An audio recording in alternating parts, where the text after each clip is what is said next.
So good morning all of you. कल हमने start किया था हमारा legal aptitude and logical reasoning वाला पार्ट 2 हमने स्टार्ट किया था। पेपर नंबर 2 हमारा logical legal aptitude and logical reasoning.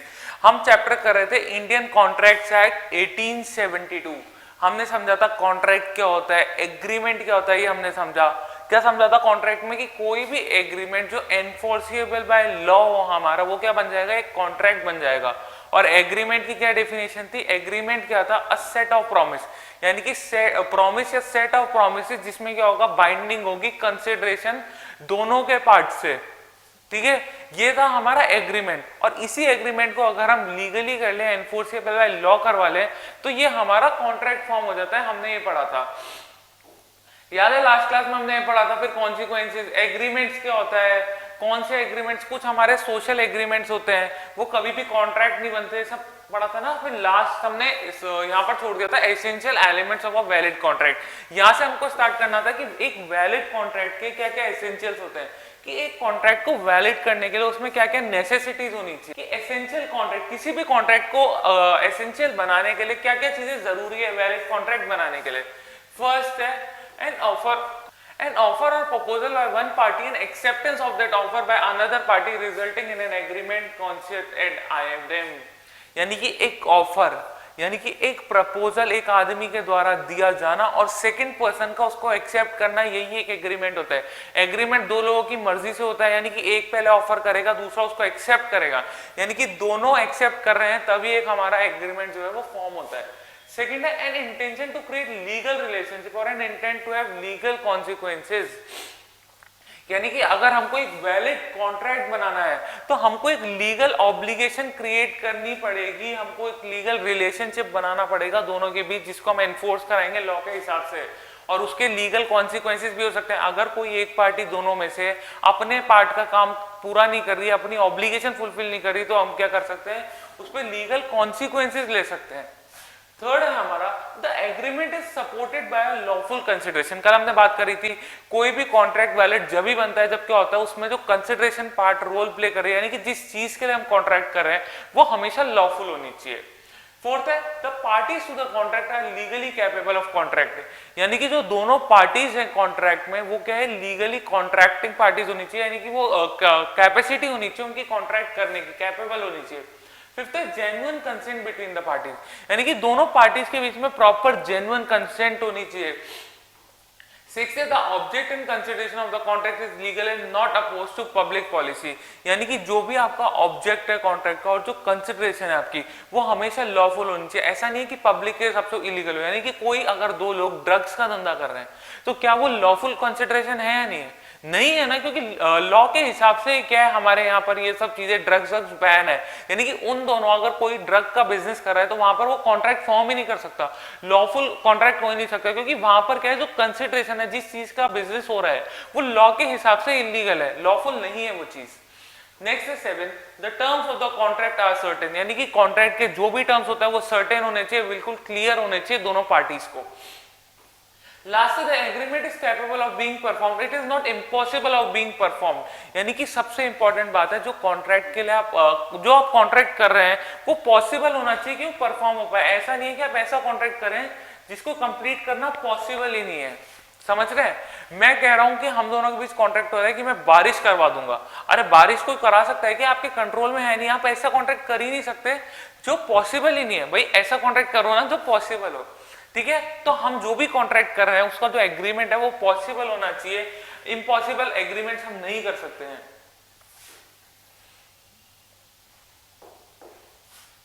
उसके बाद है therefore to form a valid contract there must be, यानी कि एक वैलिड कॉन्ट्रैक्ट बनाने के लिए क्या क्या चाहिए, सबसे पहले चाहिए एग्रीमेंट, क्योंकि हमने कल ही बात करी थी सारे कॉन्ट्रैक्ट्स एग्रीमेंट ही होते हैं, लेकिन सारे एग्रीमेंट कॉन्ट्रैक्ट नहीं बनते, क्योंकि वही एग्रीमेंट जो एनफोर्सेबल बाय लॉ हो वही हमारे क्या है, कॉन्ट्रैक्ट बनते हैं।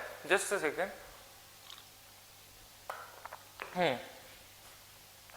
फिर क्या है, based on genuine consent of the parties, यानी कि दोनों की कंसेंट होनी चाहिए, अपनी अपनी इच्छा से फ्री विल से काम करनी चाहिए।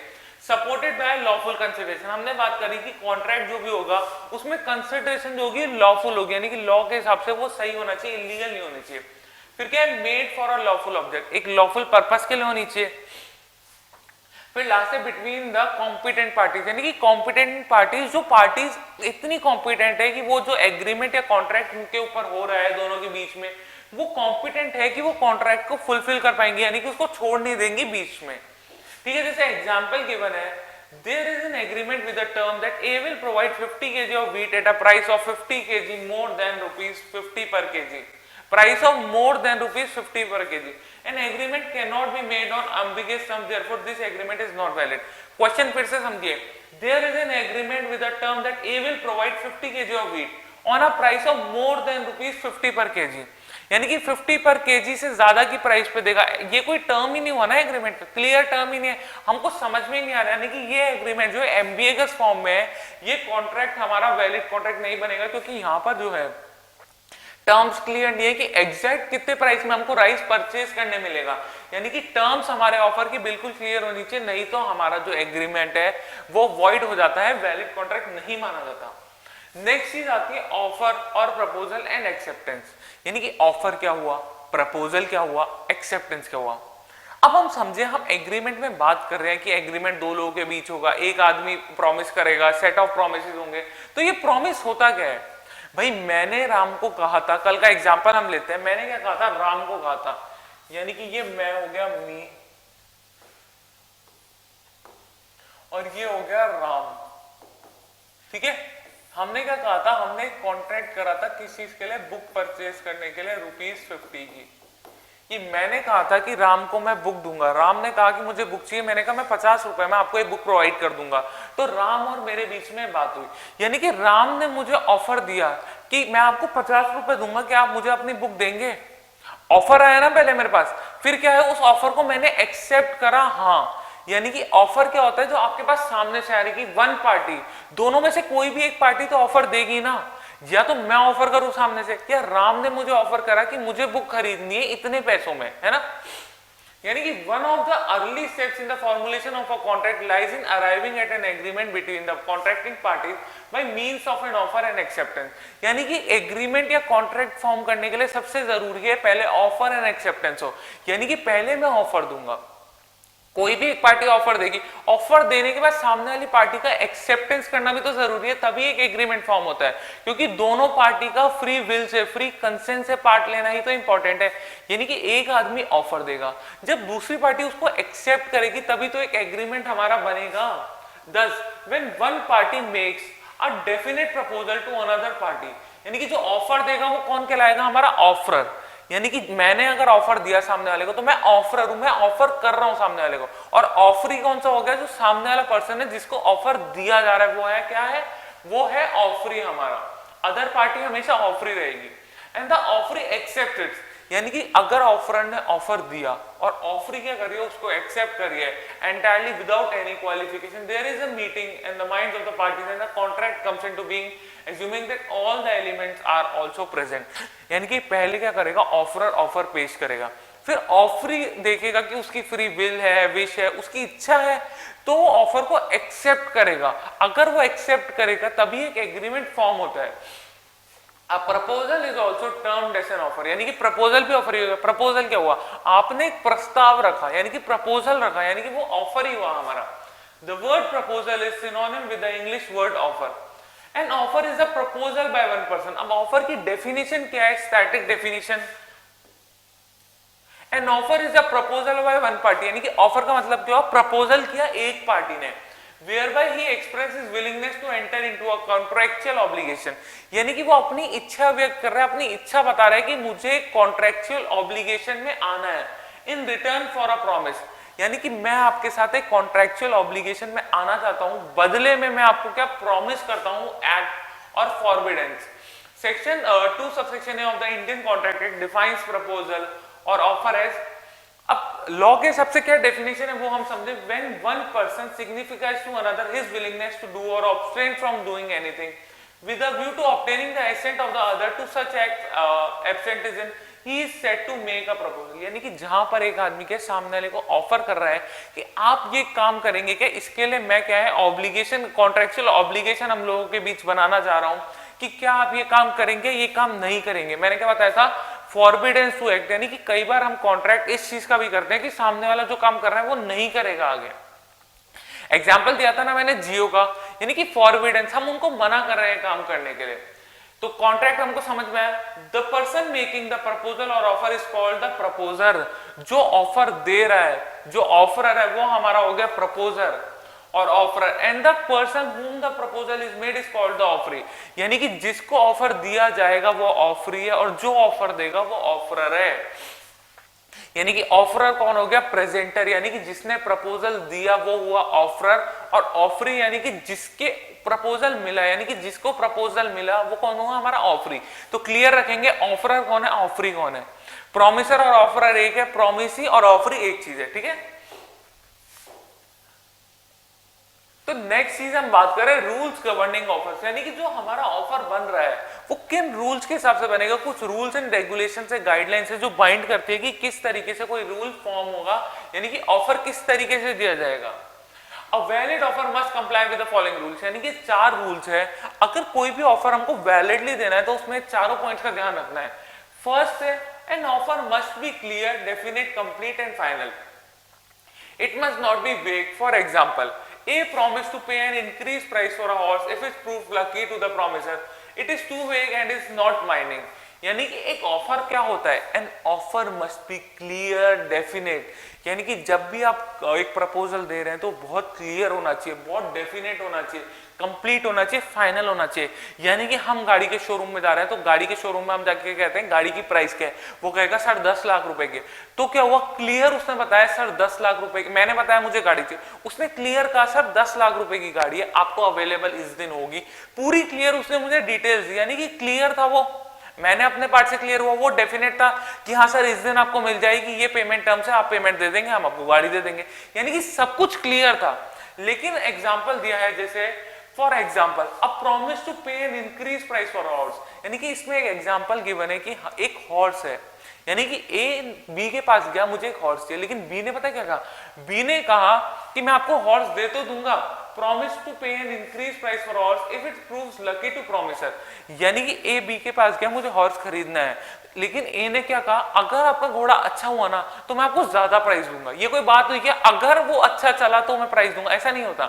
हम गाड़ी के शोरूम में जाते हैं, हम ये थोड़ा कहते हैं गाड़ी अच्छा एवरेज देगी तो ही पैसे दूंगा, हम पहले ही क्लियर करते हैं कि कितना एवरेज है, कितनी प्राइस है, कौन सा मॉडल है, कितने किस दिन हमको मिलेगी, सब कुछ क्लियर होना चाहिए।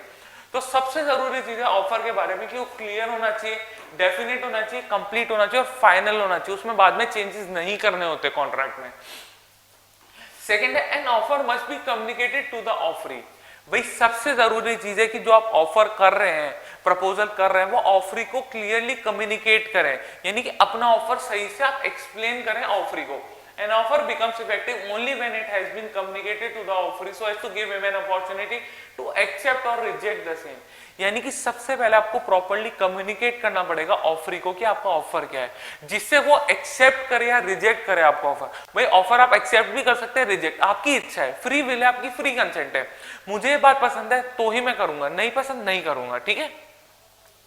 मुझे गाड़ी खरीदनी, अरे बहुत सारे ऑप्शंस है, मैं एक शोरूम में गया, मुझे महंगी लगी, ये गाड़ी महंगी है, ये मॉडल, तो मैं दूसरा मॉडल लूंगा ना।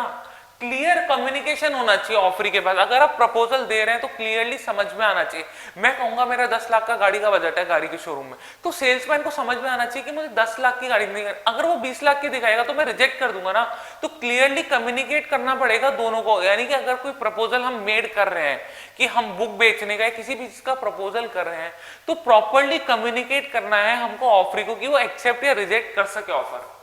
थर्ड है हमारा, the communication of an offer may be made by express words, oral और written, it may be implied by contract. यानी कि जब हम कम्युनिकेशन करते हैं ऑफर की तो ओरल भी हो सकते हैं, रिटन भी हो सकते हैं। यानी कि कोई भी कॉन्ट्रैक्ट, यानी कि हम कोई ऑफर दे रहे हैं, जरूरी नहीं है कि हम रिटन फॉर्म में दे, ओरल में दे। मैं मुंह से ही बता सकता हूं कि हम ये कॉन्ट्रैक्ट करने वाले हैं, इसमें क्या क्या टर्म्स है। हम रिटन एग्रीमेंट भी आपको दे सकते हैं, पोस्टल, यानी कि आपके घर पे हम रिटन डॉक्यूमेंट भेज दें बाय कुरियर, आपको रिटन कॉपी दे दें।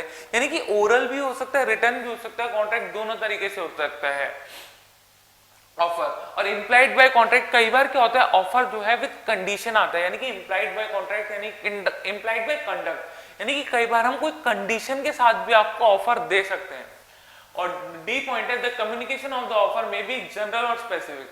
where an offer is made to a specific person, that is called specific offer, and it can be accepted only by that person. But when an offer is addressed to an uncertain body of individuals, the world at large, is a general offer and can be accepted by any member of the general public.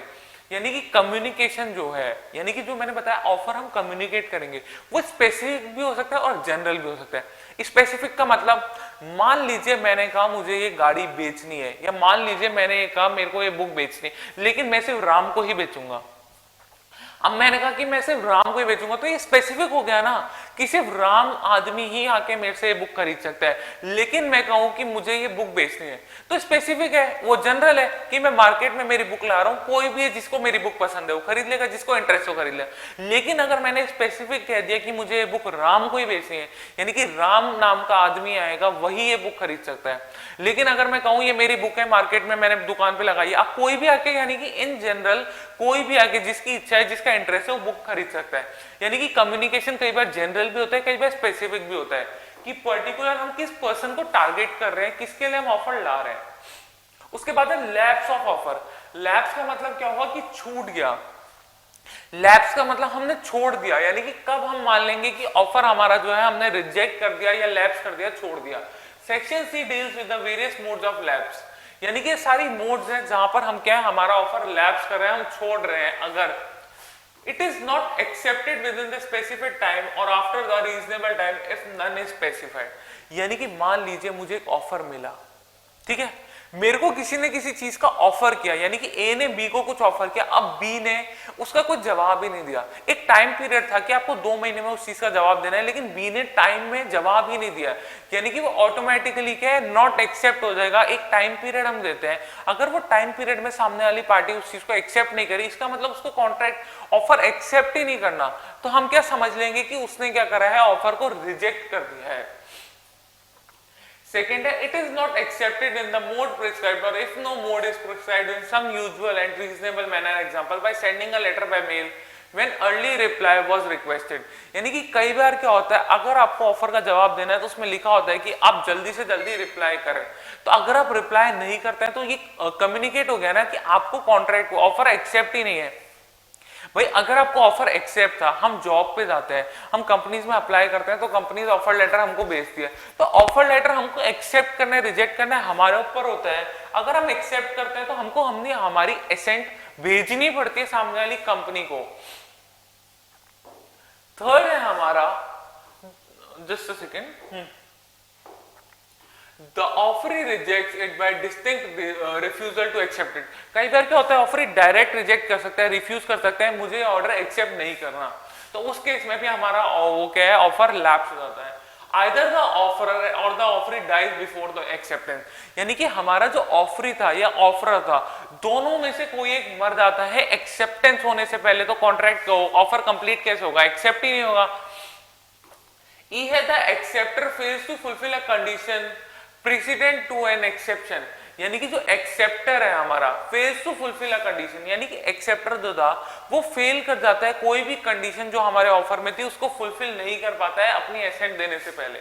और last है the offeree makes a counter offer, it amounts to rejection of the offer and offer by the offeree may be accepted और rejected by the offeror. यानी कि the offeree makes, यानी कि जिसको हमने offer दिया, ए ने बी को कुछ ऑफर दिया, लेकिन बी ने क्या करा, काउंटर ऑफर दे दिया, यानी कि जो आपने ओरिजिनल ऑफर दिया उसके अगेंस्ट में एक और ऑफर दे दिया सामने वाली पार्टी ने, यानी कि ऑफरी ने। यानी कि ए ने बी को एक चीज का ऑफर किया, गाड़ी बेचने का, एक 10 लाख की प्राइस पे, लेकिन बी ने ही सामने से ऑफर दे दिया कि मैं तो 9 लाख ही दूंगा। कई बार ऐसी सिचुएशन भी होती है, सामने वाला काउंटर करता है कि मैं तो भाई साहब इतना ही दूंगा, तो it amounts to rejection of the offer. अगर ऐसी सिचुएशन आती है तो कई बार क्या होता है, ऑफर रिजेक्ट हो जाता है क्योंकि सामने वाली पार्टी ने ऐसा काउंटर किया जो हमको एक्सेप्टेबल नहीं, यानी कि बी ने अगर 9 लाख का काउंटर किया तो हो सकता है ए को एक्सेप्टेबल नहीं हो। भाई बी को 10 लाख वाली प्राइस जस्टिफाई नहीं लगी थी, ऐसे ए को भी तो 9 लाख जस्टिफाई नहीं लगी, तो कई बार इस वजह से भी क्या होता है, हमारा ऑफर जो है वो लैप्स कर जाता है, ऑफर एक्सेप्ट नहीं होता। फिर नेक्स्ट चीज है हमारी revocation of offer by the offeror, यानी कि कई बार क्या होता है, ऑफरर ही ऑफर को कैंसिल कर देता है कई सिचुएशंस में।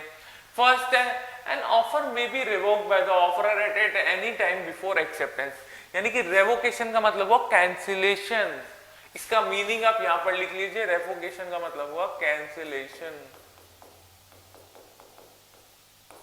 कैंसिलेशन यानी कि कब एक ऑफरर जो है, यानी कि जो ऑफर देने वाली पार्टी है, वही अपना ऑफर क्या रेवोकेट कर दे, कैंसिल कर दे। कब करेगी? An offer. आप कभी ऑफर रिजेक्ट कर सकते हैं, यानी कि ऑफरर तभी ऑफर को क्या है कैंसिल कर सकता है जब तक सामने वाली पार्टी ने एक्सेप्ट नहीं करा।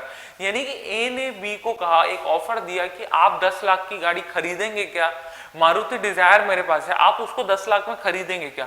तो बी का एक्सेप्टेंस आने से पहले तक ए कभी भी उस ऑफर को कैंसिल कर सकता है। यानी कि जब तक सामने वाली पार्टी एक्सेप्ट नहीं कर रही ना ऑफर को, तब तक हमारे पास टाइम है, हम उस ऑफर को कैंसिल कर सकते हैं। लेकिन एक्सेप्टेंस होने के बाद अब आप कभी भी ऑफर को कैंसिल नहीं कर सकते। यानी कि ऑफर एक्सेप्ट होने तक हमारे पास टाइम है ऑफरर के पास कि ऑफरर उस ऑफर को कैंसिल कर सकता है अगर वो चाहे तो।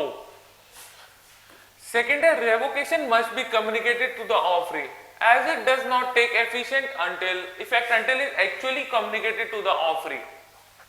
यानी कि रेवोकेशन जो है, यानी कि हमने बात करी कैंसिलेशन ऑफ ऑफर, यानी कि ऑफरर अपना ऑफर डायरेक्टली कैंसिल नहीं कर सकता। वो जब तक कैंसिल नहीं कर सकता जब तक वो कैंसिल वाली बात क्या है ऑफरी को कम्युनिकेट नहीं कर दे कि मैं ये ऑफर कैंसिल कर रहा हूं। यानी कि रेवोकेशन मस्ट बी। अगर आप कोई ऑफरर है, जिसे ए और बी के बीच में ए ने ऑफर किया 10 लाख की मारुति डिजायर मैं आपको बेचूंगा, लेकिन अगर वो ऑफर कैंसिल कर रहा है तो उसको प्रॉपर्ली कम्युनिकेट करना पड़ेगा बी को, यानी कि जिसको हमने ऑफर किया है उसको हमने को कम्युनिकेट करना पड़ेगा हम ये ऑर्डर क्या है कैंसिल कर रहे हैं। Before its actual communication, the offeree may accept the offer and create a binding contract। यानी कि अगर बी ने एक्सेप्ट कर लिया और हम एक्सेप्टेंस के बाद उसको कैंसिल कर रहे हैं तो क्या होगा, एक बाइंडिंग कॉन्ट्रैक्ट बन जाएगा दोनों के बीच, तो कुछ ना कुछ लीगैलिटीज आ सकती है।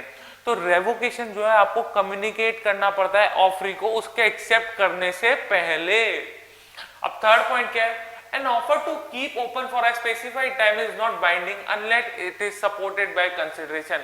an offer to keep open for a specified period, यानी कि अगर हम एक ऑफर ला रहे हैं जो स्पेसिफाइड पीरियड के लिए खुला रहेगा, is not binding unless it is supported by consideration।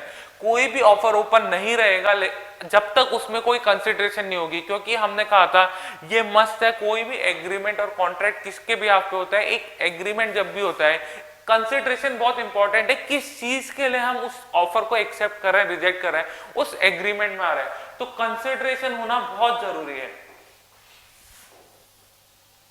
Next चीज हम बात करेंगे कि एक्सेप्टेंस क्या होती है। भाई किसी ने कोई ऑफर दिया, कोई प्रपोजल दिया, तो सामने वाली एक्सेप्ट करेगी तभी तो उसका एक्सेप्टेंस होगा, वो अपनी इच्छा व्यक्त करेगी। यानी कि ए ने कहा बी को कि क्या आप मेरी मारुति डिजायर 10 लाख में खरीदेंगे, तो बी अगर ऑफर एक्सेप्ट कर रहा है तो बी को अपनी एक्सेप्टेंस भी तो बतानी पड़ेगी कि मैं इसमें इंटरेस्टेड हूं, मैं 10 लाख रुपए में डिजायर खरीदूंगा, तो आपको एक्सेप्टेंस भी तो देनी पड़ेगी, ऑफर को बताना भी तो पड़ेगा। अब contract emerges from the acceptance of an offer, यानी कि कॉन्ट्रैक्ट इमर्ज कब होता है, कॉन्ट्रैक्ट बनता कब है, जब क्या है आपका जो ऑफर आपने दिया है वो एक्सेप्ट होता है, तभी हमारा वो है एक कॉन्ट्रैक्ट फॉर्म होता है। Acceptance is the act of assenting by the offeree to the offer.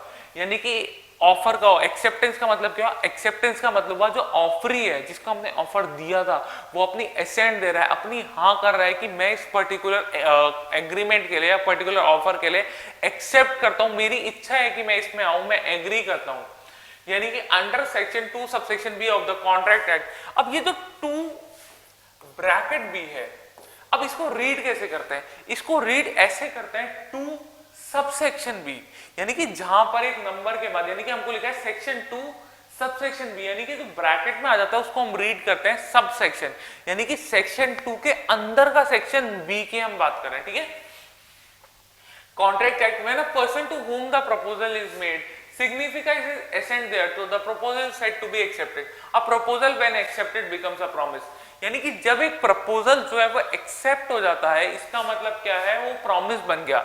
आपने किसी को ऑफर दिया, उसने आपका ऑफर एक्सेप्ट करा, यानी कि वो प्रॉमिस हो गया दोनों के बीच।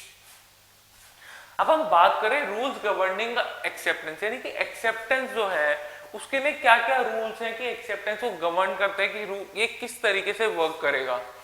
ये है acceptance may be expressed, that is by word spoken or written or implied from the conduct of the parties।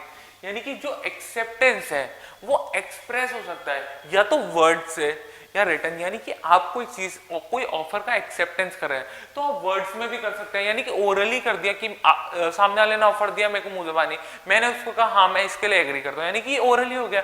Return की हमने पेपर में लिख के किसी को ऑफर दिया, उसने उसको एक्सेप्ट करा, अपना साइन करके एक्सेप्टेंस दिया, एसेंट दिया।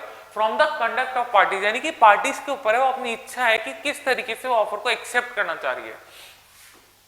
Second, if a particular method of acceptance is prescribed, the offer must be prescribed in the prescribed manner. यानी कि कई बार क्या होता है, हम एक मेथड देते हैं कि आपको जैसे ऑफर हमने दिया, हम चाहते हैं कि अगर आप ऑफर को एग्री कर रहे हैं तो अपना साइन करके कॉन्ट्रैक्ट हमको वापस दीजिए, ऑफर लेटर। तो क्या होता है, आपकी इच्छा है, यानी कि जो ऑफर होता है उसमें पर्टिकुलर अगर मेथड स्पेसिफाई है कि अगर आपको ये ऑफर एक्सेप्ट करना है तो इस पर्टिकुलर मेथड से ही आपको एक्सेप्ट करना पड़ेगा, तो आपको उस प्रोसीजर को फॉलो करना पड़ेगा, स्पेसिफाइड मेथड से ही आपको रिप्लाई करना पड़ेगा, तभी आपका ऑफर क्या है, एक्सेप्टेड माना जाएगा। थर्ड है, acceptance must B unqualified and absolute and must correspond with all the terms of the offer. यानी कि एक्सेप्टेंस जो है वो अनक्वालिफाइड होनी चाहिए, यानी कि जो सारी points terms and mentions offer में मेंशन होनी चाहिए वो सारी हमारी अप्लाई करेगी एक्सेप्टेंस करने के बाद भी। डी ए काउंटर ऑफर और conditional offer operates as a rejection of the offer and causes it to lapse. Example, where a horse is offered for ₹1000 and the offering counter offers 990, the offer lapses by rejection। यानी कि कई बार क्या होता है, counter offer आता है। मैंने क्या कहा कि ए ने बी को कहा कि मैं अपनी मारुति डिजायर 10 लाख में बेचना चाहता हूं, तो बी ने क्या कहा, बी ने काउंटर ऑफर दिया कि मैं तो 9 लाख रुपए दूंगा। यानी कि बी ने क्या करा, हमारे ओरिजिनल ऑफर को तो रिजेक्ट कर दिया, हमारा ऑफर तो लैप्स कर दिया, बल्कि वो हमको नया ऑफर बना के दे रहा है। यानी कि काउंटर ऑफर के केस में क्या होता है, ओरिजिनल ऑफर जो हमारा था वो तो कैंसिल हो गया, वो तो लैप्स हो जाएगा, क्योंकि उसने नया ऑफर हमको दिया है कि मैं तो 9 लाख में खरीदूंगा। ई है, acceptance must be communicated to the offer for acceptance the moment it is communicated. यानी कि एक्सेप्टेंस के लिए सबसे जरूरी बात है कम्युनिकेशन, यानी कि अगर ऑफरी एक्सेप्ट कर रहा है हमारा ऑफर तो उसको कम्युनिकेट करना पड़ेगा ऑफरर को कि मैं एक्सेप्ट कर रहा हूं जो ऑफर आपने मुझे दिया था। Where the offering merely intended to accept but does not communicate his intention to the offerer, there is no contract। यानी कि कई बार क्या होता है, ऑफरर एक्सेप्ट तो करता है ऑफर, लेकिन ये बात वो ऑफरर को कम्युनिकेट नहीं करता। तो जब तक ऑफरी ऑफरर को कम्युनिकेट नहीं करेगा कि मैं एक्सेप्ट कर रहा हूं ये ऑफर, तब तक वो कॉन्ट्रैक्ट, कोई भी कॉन्ट्रैक्ट नहीं फॉर्म होगा। नेक्स्ट है, mere silence on the part of the offeree does not amount to acceptance। यानी कि कई बार क्या होता है, ऑफरी जवाब ही नहीं दे रहा, साइलेंट है, उसको ऑफर मिला, टाइम बीतता जा रहा है, उसने कोई जवाब नहीं दिया। अगर ऑफरी साइलेंट है और कोई जवाब नहीं दे रहा, इसका मतलब है उसने ऑफर एक्सेप्ट नहीं करा है। जब तक ऑफरी रिप्लाई नहीं करेगा हम ये नहीं मान लेंगे कि ऑफर हमारा एक्सेप्ट हो गया है। नेक्स्ट पॉइंट है, if the offer is one which is to be accepted by being acted upon, no communication of acceptance to the offerer is necessary unless communication is stipulated from it in the offer itself। यानी कि कई बार जो offer दिया जाता है वो offer में आपको कम्युनिकेट नहीं करना होता by being agreed upon, यानी कि कई बार कुछ आपको ऐसा एक्ट करना पड़ता है जिससे हमें लगे कि आप ऑफर एक्सेप्ट कर रहे हैं, यानी कि उस केसेस में आपको कम्युनिकेट करने की जरूरत नहीं है। लेकिन जो एक्ट उसमें लिखा है वो एक्ट अगर आप कर देंगे तो सामने वाले ऑफरर को समझ में आ जाएगा कि आपने क्या करा, वो ऑफर एक्सेप्ट कर लिया। लास्ट हमारा पॉइंट है, acceptance must be given with in a reasonable time and before the offer lapse और इज रिवोक्ड। यानी कि एक्सेप्टेंस जो है कि ऑफरर ने ऑफरी ने ऑफरर का ऑफर एक्सेप्ट कर लिया, इसके लिए क्या है, रीजनेबल टाइम पीरियड में उसको जवाब देना पड़ेगा कि वो ऑफर एक्सेप्ट करा है नहीं करा है, कम्युनिकेट करना पड़ेगा ऑफरर को। अगर वो टाइम फ्रेम में जवाब नहीं देता है तो हम क्या मान लेंगे कि ऑफर जो है वो रिजेक्ट हो गया है या लैप्स हो गया है। समझ में आई ये सारी कंडीशंस कि हमको क्या करना है, ऑफर के बारे में एक्सेप्ट किस तरीके से हमने बताया। हमको कम्युनिकेट करना पड़ेगा सामने वाले ऑफरर को, हमको टर्म्स क्लियर रखनी पड़ेंगी, डिफाइनेट रखनी पड़ेंगी, जो भी हमारी टर्म्स है, ये सारे पॉइंट हमको कि हमको रीजनेबल टाइम में एक्सेप्ट करना पड़ेगा। तो ये सारे पॉइंट्स हमको समझने पड़ेंगे कि एक्सेप्टेंस कब कंप्लीट होगी, कब समझ में आएगी, पूरी क्लियर किस तरीके से होगी। ओके, नेक्स्ट है हमारा intention to create legal relations. यानी कि अगर हमको कोई भी कॉन्ट्रैक्ट फॉर्म करना है तो इंटेंशन देखनी पड़ेगी कि क्या दोनों पार्टीज की इंटेंशन है कि वो लीगल रिलेशनशिप में बाइंड होंगे, तभी हम क्या करेंगे, कॉन्ट्रैक्ट फॉर्म होगा। The second essential element of a valid contract is that there must be an intention among the parties that the agreement should be attached by legal consequences and create legal obligations. यानी कि दूसरी जो essential चीज है contract की, first तो क्या है एक्सेप्टेंस. जब तक एक्सेप्टेंस ही नहीं होगा हमारा एग्रीमेंट बनेगा ही नहीं, एग्रीमेंट नहीं बनेगा तो कॉन्ट्रैक्ट नहीं बनेगा. सेकंड एसेंशियल क्या है कि दोनों जो पार्टीज हैं कॉन्ट्रैक्ट में वो दोनों क्या लीगल रिलेशनशिप बनाना चाहती हैं दोनों के बीच में, यानी कि एक लीगल ऑब्लिगेशन बनाना चाहती हैं कि अगर ए पार्टी या बी पार्टी कुछ अपने हिस्से से नहीं कर पाए तो लीगल कॉन्सिक्वेंसेस भी हो सकते हैं. यानी कि ए और बी के बीच में कॉन्ट्रैक्ट हुआ कार सेल करने का 10 लाख की प्राइस पे. अब बी ने गाड़ी तो ले ली लेकिन पैसे नहीं दिए, तो ए क्या है लीगल ऑब्लिगेशन है, ए के पास लीगल राइट है वो पैसा ले. अगर वो बी पैसा नहीं देता है तो कोर्ट में जा सकता है, पुलिस स्टेशन जा सकता है वो पैसा रिकवर करने के लिए. तो क्या है दोनों के बीच में लीगल रिलेशनशिप उनको क्रिएट करना है या नहीं करना. अगर हम लीगल रिलेशनशिप बनाते हैं तो लीगल कॉन्सिक्वेंसेस भी होते हैं. अगर कोई ऑफर अपना वाला पार्ट जो है वो कंप्लीट नहीं करा, जैसे बी ने क्या करा, अगर पैसे नहीं दिए यानी कि बी ने क्या करा अपना वाला पार्ट कंप्लीट नहीं करा, तो इसके लिए क्या है ए लीगल कॉन्सिक्वेंसेस ले सकता है बी के खिलाफ. If there is no such intention on the part of the parties, there is no contract between them. अगर दोनों पार्टीज के बीच कोई ऐसा लीगल रिलेशनशिप लाने की बात नहीं है तो कभी भी हमारा कॉन्ट्रैक्ट नहीं बनता, क्योंकि कॉन्ट्रैक्ट की डेफिनेशन में हमने क्या पढ़ा था, an agreement which is enforceable by law, यानी कि हमको लॉ के हिसाब से उसको एनफोर्स कराना पड़ेगा तभी एक कॉन्ट्रैक्ट फॉर्म होता है. एग्रीमेंट ऑफ अ सोशल और डोमेस्टिक नेचर, ये हम पढ़ चुके कि सोशल और डोमेस्टिक नेचर के जो भी एग्रीमेंट्स होंगे वो कभी भी लीगल रिलेशनशिप के लिए नहीं होते, वो कभी भी कॉन्ट्रैक्ट नहीं बन सकते. A proposal or an offer is made with a view to obtain the assent of the other party, and when the other party expresses willingness to the act or absent in proposal, he accepts the offer and a contract is made between the two. यानी कि अगर हमने किसी party को proposal दिया और वो proposal उस पार्टी ने यानी कि ऑफर ने एक्सेप्ट करा, यानी कि लीगल लॉफुल तरीके से उसने विलिंगनेस करी कि मैं इस कॉन्ट्रैक्ट में बनना चाहती हूँ, तो उन दोनों के बीच एक कॉन्ट्रैक्ट फॉर्म हो सकता है.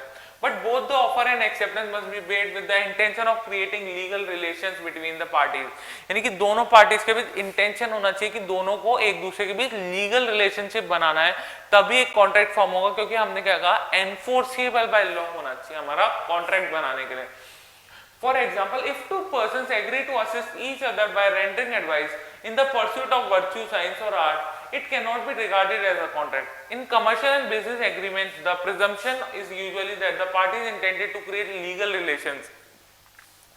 यानी कि दो दोस्त अपने बीच बात कर रहे हैं, मान लीजिए कि ए ने कहा मैं ये काम करूंगा, बी ने कहा मैं तेरी ये मदद कर दूंगा, लेकिन दोनों एक दूसरे की मदद करें नहीं करें वो कोई लीगल रिलेशनशिप में बाइंड तो ना हो रहा है. लेकिन अगर मैं एक दुकानदार हूं, मैं अपने कस्टमर को कुछ माल बेच रहा हूं, तो मैं क्या करूंगा लीगल रिलेशनशिप के लिए उसको एक डॉक्यूमेंट तो दूंगा ना साइन करने का. जब वो मेरी दुकान से कुछ परचेज करेगा तो मैं उसको बिल तो दूंगा ना. यानी कि हम क्या कर रहे हैं लीगल रिलेशनशिप में बिल्ड हो रहे हैं, कॉन्ट्रैक्ट बिल्ड कर रहे हैं. आप किसी से कुछ माल खरीदते हैं, कोई भी परचेज करते हैं, तो बिल क्या है एक एविडेंस है, यानी कि लॉ है. हम दोनों कॉन्ट्रैक्ट में आ रहे हैं कि वो मेरे को माल देगा, मैं उसको बदले में पैसे दूंगा, यानी कि हम एक कॉन्ट्रैक्ट कर रहे हैं. तो कॉन्ट्रैक्ट के लिए लीगल रिलेशनशिप बाइंड करना बहुत जरूरी है, एनफोर्सेबल बाय लॉ होनी चाहिए वो चीज.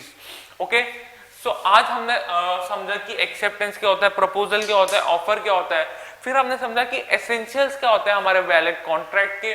फिर हमने इंटेंशन पढ़ा कि लीगल रिलेशनशिप का इंटेंशंस क्या होते हैं. एक्सेप्टेंस पढ़ा हमने, एक्सेप्टेंस के लिए क्या क्या चीजें होती हैं वो सब हमने पढ़ी. तो आज की क्लास हम लोग यहीं पर एंड करते हैं. Thank you all of you.